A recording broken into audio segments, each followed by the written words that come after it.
Viewers, আমার আমি আমার জীবনের গল্প হোক বা বাস্তবতার গল্প হোক, সমাজের গল্প হোক, এই গল্পগুলো তুলে ধরি আপনাদের মাঝে। আর এই গল্পগুলো আপনাদেরকে যদি একটু আনন্দ দেয় তাহলে অবশ্যই আমাকে সাপোর্ট করে পাশে থাকবেন।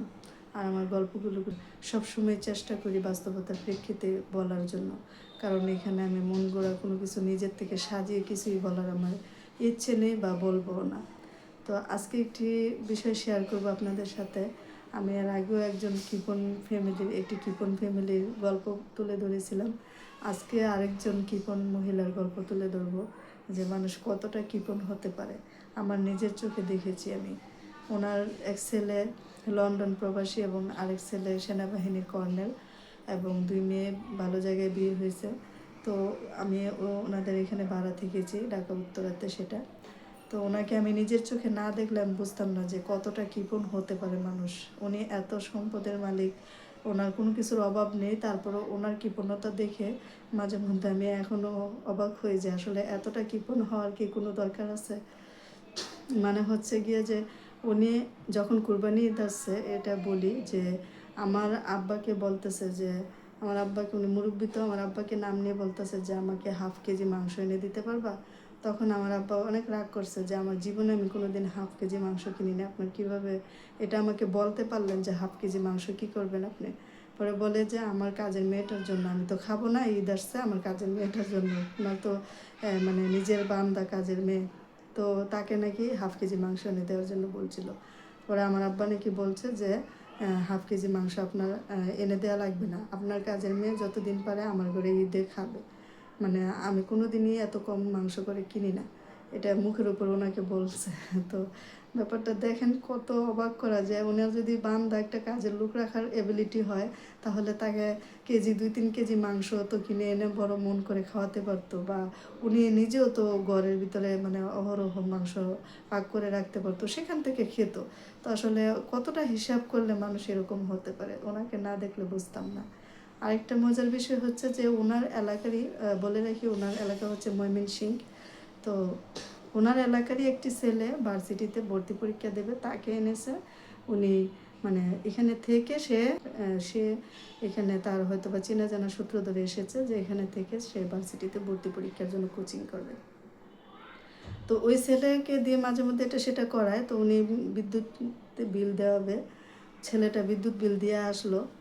মানে পরে ছেলেটাকে জিজ্ঞেস করলো, আপনারা জানেন যে বিদ্যুৎ বিল দিতে গেলে কিন্তু অনেক সময় 1-2 টাকা বেশি আসলে সেই টাকাটা কিন্তু আপনার হয় নিজের থেকে বেশি দিয়ে আসতে হয়, না হয় ওনারা বেশি, তো কখনোই ওনারা কম রাখবেন না, 1 টাকা বেশি হলে ওনারা বেশি রেখে দেন, কারণ বাংতির জন্য দেন না। তো ওই ছেলে 1 টাকা বেশি দিয়ে আসছে বিদ্যুৎ বিল। তো ওকে বলল যে তুমি 1 টাকা কেন কম, মানে ওনার হিসাবে দেখে উনি যে 1 টাকা কম। তো বললো যে 1 টাকা কম হয়েছে, তুমি কি করছো 1 টাকা? বলে যে ওনাদের কাছে বাংতি ছিল না, আমি আর কিছু বলিনি। পরে বলে হ্যাঁ, এটার জন্য ওনাকে ইচ্ছে মতো যাচ্ছে। একটা ভার্সিটিতে ভর্তি হবে এরকম বয়সের একটি ছেলে, তাকে ইচ্ছে মতো যাচ্ছে যে কেন তুমি 1 টাকা বেশি দিয়ে আসবে। সে কথা শুনেই সে স্তব্ধ। সে বলছে যে আমার কাছ থেকে আপনাকে আমি 1 টাকা দিয়ে দিচ্ছি, সমস্যা নেই। বলে না, তোমার কাছ থেকে কেন আমি 1 টাকা নেবো? সেখানেও আপত্তি, তার কাছ থেকে সে 1 টাকা নেবে না। মানে এটা নিয়ে বিশাল হট্টগোল। পরে একটা সময় হয়তো বা এমনি এমনি থামছে যে কেউ কারো দিতে হয় না, কিন্তু বিষয়টা মানে আমি শুধু শুনছি, কারণ আমি তখন অফিসে ছিলাম।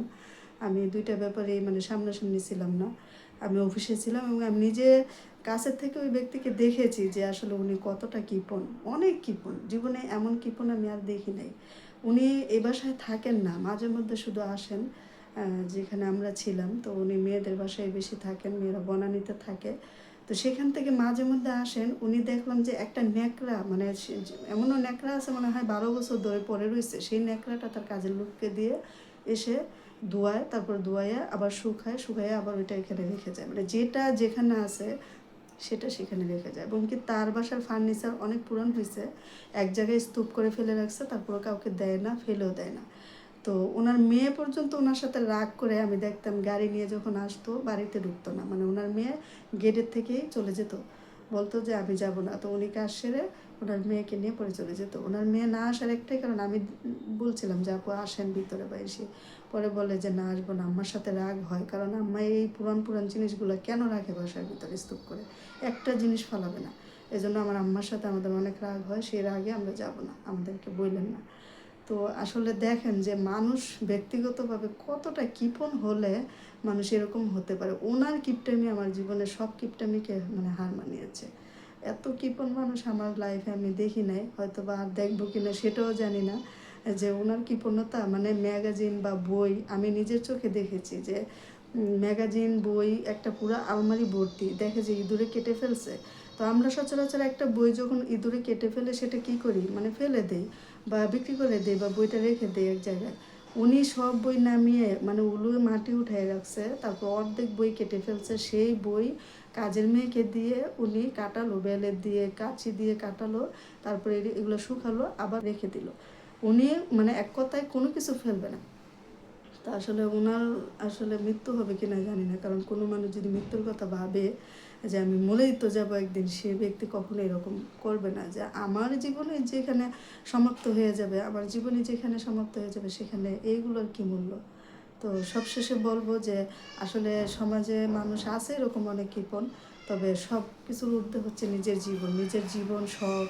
পরে যদি আপনার মনে হয় যে কিছু রাখার সেটা রাখে, কিছু রাখার সেই ব্যক্তিগুলো যদি রাখে সেটা ঠিক আছে, কিন্তু নিজের শখ এবং নিজের যে চাহিদা সেটা না মিটিয়ে যদি মানুষ শুধুমাত্র রেখেই দেয়া জীবন, তাহলে তো সেটা সে কখনোই বুক করে যেতে পারবে না। এই ধরনের কিপটামি বা এই ধরনের কৃপণ না হওয়াটাই সবার আসলে শ্রেয়। তো অনেক লোক আছেন যারা আসলে এগুলো হয়তো বুঝে না, যার কারণে তারা এরকম কৃপণ হয়। সবশেষে বলবো কৃপণতা নয়, জীবনকে উপভোগ করার জন্য যতটুকু পারা যায় নিজের জীবনের প্রয়োজনে খরচ করাটাই বুদ্ধিমানের কাজ। আল্লাহ হাফেজ।